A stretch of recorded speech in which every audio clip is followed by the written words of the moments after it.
A friend of mine once told me something that stayed with me for a very long time. He said, "My life is not stuck because I am not making money. It is stuck because I don't know how to keep it." This statement is deeper than it sounds. He was not struggling to close deals. He was not lacking opportunities. He was not lazy. But somehow his life never moved past one particular level. And the painful part is this: he was the one holding himself there. We were sitting together one evening, discussing business and progress. Somehow I looked at him and I noticed he looked tired. Not physically, but mentally. He said, "I make profits, I really do. But somehow I keep coming back to the same level." At first, I thought he meant bad investment or poor plan. He shook his head and said, "No, it is me." And then he explained. Every time money entered his hand, real profits, he always felt very excited, relieved, very happy, validated. It was as if the money was confirming his words. And immediately something will happen. He will start calling people, inviting friends, paying for food, buying drinks, handling bills without even thinking twice. This was because he wanted to feel included. He wanted to feel important. He wanted to feel like he belonged. You see, he grew up in a place where money was not stable, and any money that entered was supposed to be celebrated. There was no long-term thinking, there was no silent planning, and there was no delayed enjoyment. Money was very emotional. If you had it, you spend it, you shared it, you show it. Discipline looked strange. Savings felt unnecessary. Investing almost felt suspicious. So whenever he made profit, his mind never thought of multiplying it. All he thought about was celebrate it.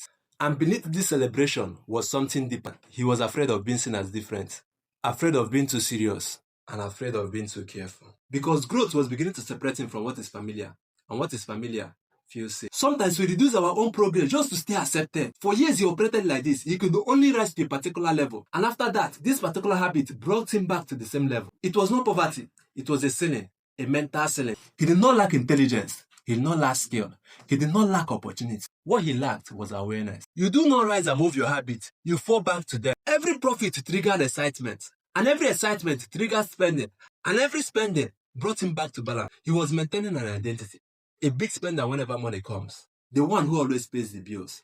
And that identity was very expensive. Here is something a lot of people struggle with in our society. We confuse generosity with growth. We confuse visibility with success. We feel uncomfortable keeping money silently. We feel guilty for investing while others are watching. We feel the pressure of showing people we are doing well. Let me tell you, real growth is often silent. And silence is often lonely. The fear of being left out can be stronger than the desire to move forward. He was not sabotaging himself intentionally. He was protecting his sense of belonging. Because in many communities, whenever you begin to rise, eyes begin to watch you. And when people watch you, you feel the pressure to perform. So instead of building quietly, he performed prosperity. And that performance kept him in the same level. Many people are not stuck because of the economy. Not because of the government. Not because of lack of opportunities. They are stuck because of mental ceilings. Some people believe that they are not meant to be wealthy.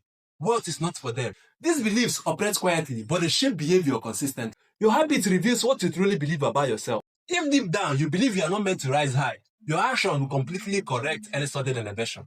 You overspend, you delay, you procrastinate, and you overcelebrate. Not because you hate yourself, but because your identity is threatened. The most dangerous limitation is the one you defend without knowing. My friend thought his problem was money. It was not. His problem was how he behaved when money arrived. Who do you become when you finally win? Do you multiply or do you perform? Do you protect your progress or do you celebrate prematurely?